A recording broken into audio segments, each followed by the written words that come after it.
अरे विनीता, ये तेरी बेटी जिया है ना? अरे मेरी बेटी ने उसके व्हाट्सएप स्टेटस दिखाए थे। उसने खाने की कई डिशेस की फोटो लगाए हुए थे। क्या वो सब तेरी बेटी ने ही बनाया था? हाँ नीना बहन, मेरी जिया तो इतनी ही गुनी है। देखने में ही होटल का खाना फेल हो जाए, अगर खा लोगी ना तो स्वर्ग की सैर हो जाएगी। जिया अपनी मम्मी विनीता के साथ एक फैमिली फंक्शन में आई हुई थी। पार्टी में अपने खाने की तारीफ सुनकर मानो वो आसमान में उड़ने लगी थी। अरे आंटी, अभी आपने सिर्फ मेरे फोटो देखे हैं, तब आप मेरी फैन हो गई हैं। तो जरा सोचो, मेरे ससुराल वाले कितने किस्मत वाले होंगे। अरे उनको शेफ बहू मिल जाएगी। जी हाँ बेटा, ये बात तो तूने सही कही। मजाल है जो एक ढंग की सब्जी बनाती हो वो। अभी तो मैं बिजी हूँ आंटी, बाद में सोचूंगी। चलिए मम्मी, मैं थक गई हूँ, घर चलते हैं। जिया और विनीता जी घर आ जाती हैं।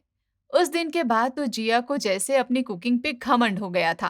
कुछ ही दिनों बाद जिया की शादी अरसल बाजवा से हो जाती है और वो दुल्हन बनकर वहां आ जाती है।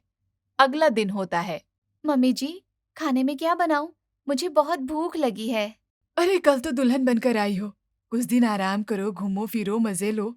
वैसे तो हमारे यहाँ बहू से 10-15 दिन खाने को हाथ भी नहीं लगवाते। हाँ बहू, तू चिंता मत कर, खाना मैं और ईशा बहू मिलकर बना लेंगे। तू तब तक अपने घर पर बात कर ले। ठीक है मम्मी जी। नई नई शादी हुई थी, सारे ससुराल वाले उसका बड़ा ध्यान रख रहे थे। थोड़ी ही देर में सारा खाना तैयार हो जाता है और घर के सारे लोग डाइनिंग टेबल पर आ जाते हैं। ये देख जिया बहू, मैंने खास तेरे लिए कई डिशेस बनवाए हैं। पनीर, पूरी, हलवा, रायता और पराठे भी बनवाए हैं। जिया फटाफट से खाना खाने लगती है।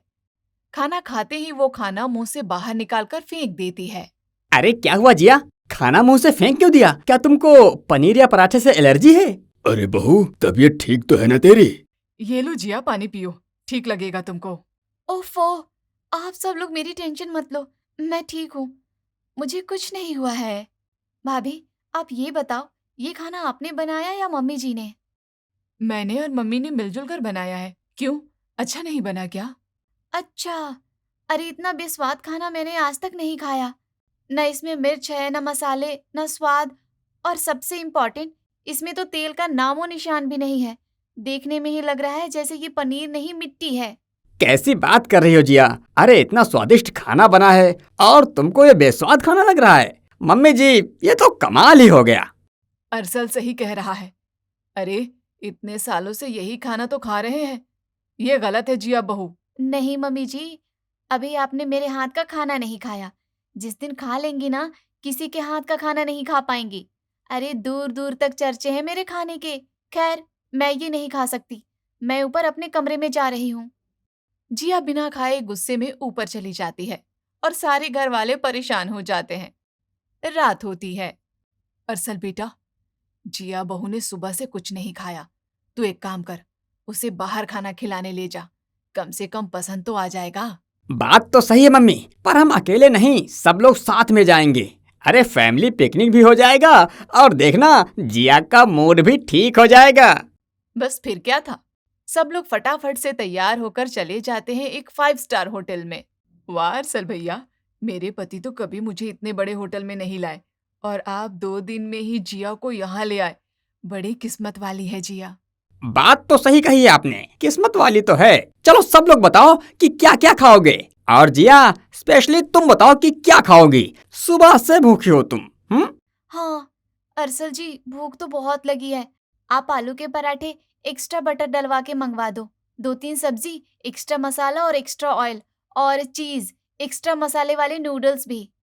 थोड़ी ही देर में सबकी पसंद का खाना आ जाता है, जिसे देख सब लोग खुश हो जाते हैं। पर जिया के तो तेवर ही बदल जाते हैं। अरे बहू, क्या देख रही है? अरे एक प्लेट 3,000 की है, ये तो तुझे पसंद आ ही जाएगा ना, टेस्ट तो कर ले। जी मम्मी जी। जैसे ही जिया ने खाना चखा, वो जोर से चिल्लाती है, वेटर, वेटर कहाँ हो, इधर आओ। यस मैम, क्या हुआ, कोई प्रॉब्लम है? प्रॉब्लम ही प्रॉब्लम है। अरे ये नूडल्स ऐसे होते हैं क्या, बिल्कुल सूखे पड़े हैं लगता है। 4 दिन से फ्रिज में जमाए हो, ना तेल ना मसाला। और ये सब्जियां इतनी खुश्क, इतनी फीकी, इतना बेस्वाद। अरे तेल घी में बनाई या सीधा कढ़ाई पे चढ़ा दिया, स्वाद तो दूर दूर तक नहीं है इसमें। You are right ma'am, noodles without oil ही बने हैं। यह सारा खाना हेल्थ को ध्यान में रखकर बनाया गया है, क्योंकि लाइफ तो एक ही है, इसलिए आप सबकी सेहत का ध्यान रखने की जिम्मेदारी हम लोगों की ही है। मतलब हद हो गई, 5 स्टार में अगर ये हाल है तो सड़क छाप ढाबे की क्या हालत होगी। जिया चुप कर जाओ, सब लोग देख रहे हैं। अरे अब से पहले 5 स्टार में नहीं आई हो क्या? हाँ, जो ऐसे बिहेव कर रही हो, प्लीज बिहेव योरसेल्फ। हाँ बहू, चुप कर जा। अरे इतना महंगा खाना खा लिया है, इतना स्वादिष्ट भी है, अब ये तो खा ले। नो वे, मैं इतना गंदा खाना नहीं खा सकती। मेरे जैसा खाना ये 5 स्टार वाले भी नहीं बना सकते। अरसल जी, मुझे तुरंत घर लेकर चलिए। लेकिन जिया, बेटा चलते हैं, खाना फिर कभी खा लेंगे। हाँ बस फिर क्या था, सब लोग अपनी महंगी महंगी सजी सजाई प्लेट छोड़कर आ गए घर, और जिया सीधा ऊपर अपने रूम में जाकर सो जाती है। अगले दिन होते ही, मम्मी जी, भाभी जी, पापा जी, आई नो ये आपके घर का रिचुअल्स है कि घर की नई बहू खाना नहीं बनाती, पर अगर मैंने खाना नहीं बनाया तो मैं भूखी मर जाऊंगी। प्लीज मुझे खाना बनाने दीजिए। अरे तो इसमें बुराई क्या है, तेरा अपना घर है, तेरा जो मन है वो बना और अच्छे से खा ले, पर पहले 1 गिलास दूध पी ले और साथ में कुछ हल्का फुल्का खा ले। थैंक यू मम्मी जी, मैं रसोई में जाती हूँ। जिया हल्का फुल्का नाश्ता करके रसोई में जाती है और तुरंत ही बाहर आ जाती है। अब क्या हुआ जिया, अब भी कोई दिक्कत है? दिक्कत? अरे भाभी, दिक्कत ही दिक्कत है। रसोई में कोई भी राशन नहीं है, मैं खाना कैसे बनाऊंगी। राशन नहीं है? अरे हफ्ता भर पहले ही तो गोलू के पापा राशन लाए थे, रसोई भरी तो पड़ी है। सामान है भाभी, पर आपके टाइप का, मेरे टाइप का कुछ भी नहीं है। अरसल जी, मैं एक लिस्ट बनाकर लाई हूँ, जरा ये सामान ला दीजिए। ठीक है ला देता हूँ, पर एक बार पढ़ तो लूं, जरा इसमें लिखा क्या है। हाँ हाँ, मुझे भी बता, ऐसा क्या है जो मेरे घर में नहीं है? इसमें लिखा है बटर, मावा, ऑलिव ऑयल, देसी घी, चीज, सूजी, मैदा, 10 तरह के मसाले, फ्राइड ऑनियन क्रीम। है भगवान, पूरे 25 आइटम। अरे एक टाइम के खाने के लिए इतने सामान? क्या इतना सारा सामान, वो भी फालतू के? अरे ये सामान आएगा कितने का? लगभग 4000 का मम्मी।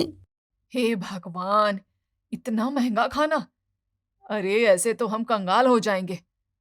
अरे इतने तामझाम की क्या जरूरत है, सादा सामान से भी तो अच्छा खाना बन सकता है।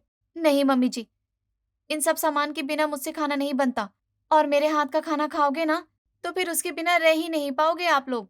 और हाँ, आपके जो खास रिश्तेदार या पड़ोसी वाले हो उनको भी बुला लीजिएगा, उनको भी मेरे हाथ का खाना नसीब हो जाएगा।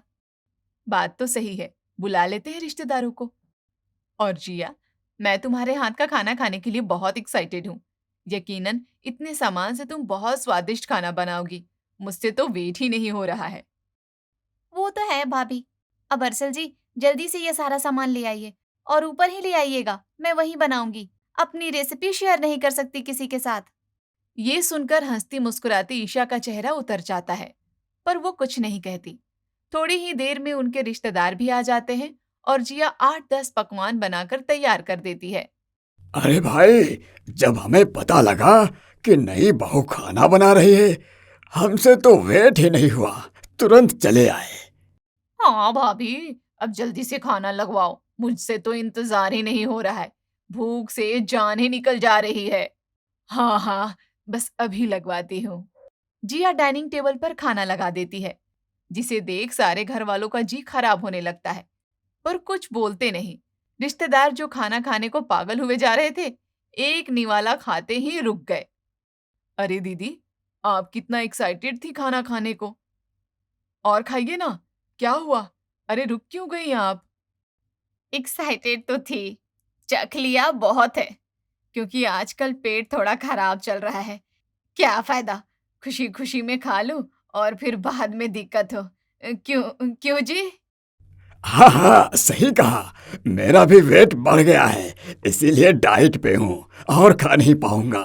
चलो चलो, घर चलते हैं, बच्चे इंतजार कर रहे होंगे। सारे के सारे मेहमान कोई ना कोई बहाना लगाकर खाना चख वहां से निकल लेते हैं। ऐसा भी क्या है इस खाने में जो बिना खाए ही सब चले गए? अभी हम खाएं? मुझे तो बहुत भूख लगी है। हाँ खाओ ना भाभी, देखना अपनी उंगलियां चाटती रह जाओगी। जैसे ही सारे घर वालों ने खाना देखा और खाया, सबका जी बुरी तरह से खराब हो जाता है। अरे बहू, ये क्या बनाया है? अरे इतनी तारीफ कर रही थी अपने खाने की और तूने ये बनाया है। अब समझ आया कि क्यों चले गए सब लोग। हाँ, इसमें खाली तेल ही पड़ा हुआ है। उफ, और मसाले तो इतने हैं कि क्या ही बताऊं। बस नहीं है तो सब्जी नहीं है। हाँ बहू, हर चीज में तेल घी बटर ही तैर रहा है। निवाला किस चीज में लगाएं समझ ही नहीं आ रहा है। हर सब्जी तेल का कुआं सा बना हुआ है। ये क्या बात हुई? अरे दूर दूर तक ऐसे ही फेमस नहीं है मेरा खाना। आप लोगों ने कभी खाया नहीं है ना ऐसा खाना, इसलिए आपको अलग लग रहा है। क्योंकि आप तो वही दाल आलू पनीर खाने वाले लोग हो, वो भी सादा स्टाइल में। सही कह रही हो जिया, हमने ऐसा खाना नहीं खाया क्योंकि ऐसा खाना कोई खा ही नहीं सकता। अरे तुमको ऐसा लगता है कि तुम महंगे सामान इस्तेमाल करके अच्छा खाना बना सकती हो, ज्यादा तेल डालकर सब्जियों को खूबसूरत दिखा सकती हो, पर स्वाद खाने में होता है, महंगी चीजों में नहीं। समझ रही हूँ मैं, आप लोग इसलिए मेरे खाने में कमी निकाल रहे हो क्योंकि मैंने आपके खाने में कमी निकाली। पर मैं जानती हूँ मेरा खाना बेस्ट है। अभी मैं ऊपर जाऊंगी ना तो सब लोग झटपट से खत्म कर दोगे। जिया अपना खाना लेकर ऊपर अपने कमरे में चली जाती है और सब लोग बेचारे हैरान परेशान। कुछ दिन बीत जाते हैं। वो रोज रोज ऊपर से तेल से भरी सब्जियां बनाकर लाती। घर वालों ने उसे हर तरह से समझा लिया था, पर वो समझने को तैयार ही नहीं थी। अरसल जी, मेरा कुकिंग का सारा सामान खत्म हो गया है, तो कल ला दीजिएगा। और खाना लगा दिया है, खा लीजिए। वो क्या है जिया, आज ना मैंने बाहर ही खा लिया था। ऑफिस में दोस्तों ने पार्टी रखी थी, उसमें तो मुझे भूख ही नहीं लग रही है। तुम खा लो। ठीक है, फिर मैं खा लेती हूँ। अगला दिन होता है। मम्मी जी, पापा जी, खाना ला दूं आप लोगों के लिए? भूख लगी होगी। अरे बहू, आज तबीयत कुछ ठीक नहीं लग रही, कुछ खाने का मन नहीं है। तू अपने कमरे में ही खा ले, मैं तो बस दूध पीऊंगी। मेरा भी मन नहीं है बहू, पेट थोड़ा भारी है। जरा सी चाय बना दो मेरे लिए। जिया सारे घर वालों से खाने को पूछती है, पर कोई खाने के लिए हामी नहीं भरता और ऐसे ही कई दिन बीत जाते हैं। आ गए आप ऑफिस से? बहुत भूख लगी है, मैं कब से आपका इंतजार कर रही थी। चलिए ना, खाना खा लेते हैं, मैं झटपट से लगा देती हूँ। नहीं जिया, भूख नहीं है, दिन में ज्यादा ही खा लिया था बाहर, तो अभी मन नहीं कर रहा। तुम खाकर सो जाओ, मुझे जब भूख लगेगी मैं तब खा लूंगा। ये क्या बात हुई जी, आपको रोज रोज भूख नहीं लगती? ऐसे तो आप कमजोर हो जाओगे। अरे टेंशन मत लो, मैं ठीक हूँ, तुम खा लो, मुझे थोड़ा सा ऑनलाइन काम करना है। अरसल अपने काम में लग जाता है और जिया सोने के लिए लेट जाती है। कुछ तो गड़बड़ है। मम्मी पापा अरसल जी तो मेरे साथ खाना खाते हैं और ईशा भाभी को मैंने अलग करवा दिया था। पर आजकल ना मम्मी पापा खाना खा रहे हैं और ना अरसल जी। जरूर कोई बात है जो मुझसे छिपा रहे हैं। मुझे पता लगाना होगा। एक काम करती हूँ, सोने की एक्टिंग करती हूँ। जैसे ही जिया सो जाती है तो अरसल दबे पांव नीचे आ जाता है। अरे तू आ गया बेटा, अरे कितनी देर से तेरा इंतजार कर रहे थे। अरे ईशा बहू, खाना तैयार हुआ कि नहीं? अरे ईशा बहू, खाना तैयार हुआ कि नहीं? अरे जिया के सोने का इंतजार कर रहा था। ईशा भाभी, जल्दी से अपने हाथ का टेस्टी खाना खिला दो, मुझे तो भूख बर्दाश्त ही नहीं हो रही है। बस 2 मिनट अरसल भैया। आपका फेवरेट खाना बनाया है मैंने। ईशा डाइनिंग टेबल पर खाना लगा देती है और सारे लोग खाना खाते हुए बातें करने लगते हैं। वाह भाभी, आप इतना सादा लेकिन इतना स्वादिष्ट खाना बनाती हो कि जवाब ही नहीं। अरे मेरी बीवी को भी सिखा दो, उसकी सब्जी में नीचे सब्जी और ऊपर तेल का कुआं होता है, देखकर ही मुझे सर्दी चढ़ जाती है। कैसे सिखाऊं अरसल भैया? आपकी बीवी को लगता है कि वो दुनिया की सबसे अच्छी कुक है। मैं उसके तरीके ना सीख लूं, इसी डर से उसने मुझे अलग भी करवा दिया।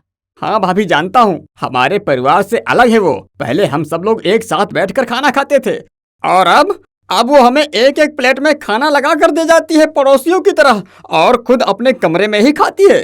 अरे तो हम बहू से कम हैं क्या? उसे क्या पता, हम उसका दिया हुआ खाना खाते ही नहीं हैं। हम सब तो साथ मिलकर एक साथ बैठकर बड़ी बहू ईशा का बना हुआ स्वादिष्ट खाना खाते हैं। हम उससे छुपाकर इसलिए ऐसा करते हैं ताकि उसे बुरा ना लगे, पर हमें अफसोस होता है कि हम जिया से झूठ बोलते हैं। ये सारी बातें जिया सुन लेती है और गुस्से से भड़क उठती है। बाकी सब तो पराए हैं, पर आप तो मेरे पति थे अरसल जी। अरे कितने प्यार से आपके लिए खाना बनाती थी, और आप मेरा खाना छोड़कर ईशा भाभी का सादा खाना खाते हैं। अरे जिया, ऐसी कोई बात नहीं है, तुम गलत समझ रही हो। अब जब तुमने सच सुन ही लिया है तो और सुन लो, तुमको खाना बनाना नहीं आता। जैसा खाना तुम बनाती हो उसे हफ्ता भर खा लिया तो हॉस्पिटल में जाना पड़ेगा। हाँ, हमने झूठ बोला पर तुम पर कोई रोक टोक नहीं की। तुमने जो सामान मंगवाया मैंने वो ला कर दिया। तुमने अलग अलग खाने की मांग रखी, सबने मान ली। ईशा भाभी को अलग अलग करने को कहा, उनको भी कर दिया। तो जब तुम अपने मन का कर सकती हो तो क्या हम अपनी पसंद का खाना नहीं खा सकते? हाँ हाँ हाँ, सुना लो, जितना सुनाना है सुना लो। मैं जा रही हूँ अपने कमरे में। अरे बहू, मेरी बात तो सुन। अरे तेरा दिल दुखाने का हमारा कोई इरादा नहीं था। अरे सुन तो। ऐसे ही कई दिन बीत जाते हैं। अब सब लोग खुलकर नीचे बना ईशा के हाथ का खाना खाते और जिया ऊपर अपना खाना अकेले खाती। दिन बीतने लगे। ऐसा लगता है जैसे ये पूरा परिवार एक है और मैं सबसे अलग हूँ। मेरा जो मन करता है वो मैं कर सकती हूँ, पर फिर भी अकेली और उदास रहती हूँ। ये सब लोग साथ में बैठकर खाना खाते हैं, हंसी मजाक करते हैं, और एक मैं। ये सोचकर जिया उदास हो जाती है और एक दिन पूरा परिवार साथ में हंसी मजाक करते हुए खाना खा रहा था। तभी जिया वहां आ जाती है। अरे जिया, तुम आओ, बैठो ना, खाना खाओ। मटर बिरयानी बनाई है, साथ में चटनी भी, खाओ थोड़ा। भाभी, क्या सच में मैं आपके हाथ का बना खाना खा सकती हूँ? अरे क्यों नहीं, मैं अभी प्लेट में करके देती हूँ। तुम तो अलग ही बैठकर खाती हो। आराम से रूम में जाकर खा लेना, थोड़ा रायता भी दे देती हूँ। नहीं भाभी, मुझे आप सबके साथ बैठकर खाना है। मैं समझ गई हूँ कि मैं गलत हूँ। मुझे लगता था मुझे 4 चीज़ों के बारे में ज़्यादा पता है तो मैं खाने को सबसे बेहतर समझती हूँ। पर मैं गलत थी। अपने घमंड में आकर मैं अकेली पड़ गई। आप सब लोग एक साथ कितने खुश हो, बस मैं ही दुखी रहती हूँ। अरे बहू, हमने तो हर तरह से तेरा साथ दिया है। हमने कभी तुझे गलत नहीं बोला। जिसमें तू खुश है, हम भी उसी में खुश हैं। हाँ मम्मी जी, मैं आप सबसे माफ़ी मांगती हूँ। ईशा भाभी, आपके खाने में सच में स्वाद है। ये देखो, तेल खा खा कर मैं कितनी मोटी हो गई हूँ। मुझे प्लीज खाना बनाना सिखा दो। अरे वाह, ये सूरज आज किधर से निकला है? थैंक गॉड, अब सब लोग साथ में खुलकर खाना खा सकते हैं। कम से कम झूठ नहीं बोलना पड़ेगा। बस कर, अब मेरी बहू को परेशान मत कर। बहू, तू बैठ और खाना खा। आज मेरा पूरा परिवार एक साथ है। मैं तो बहुत खुश हूँ।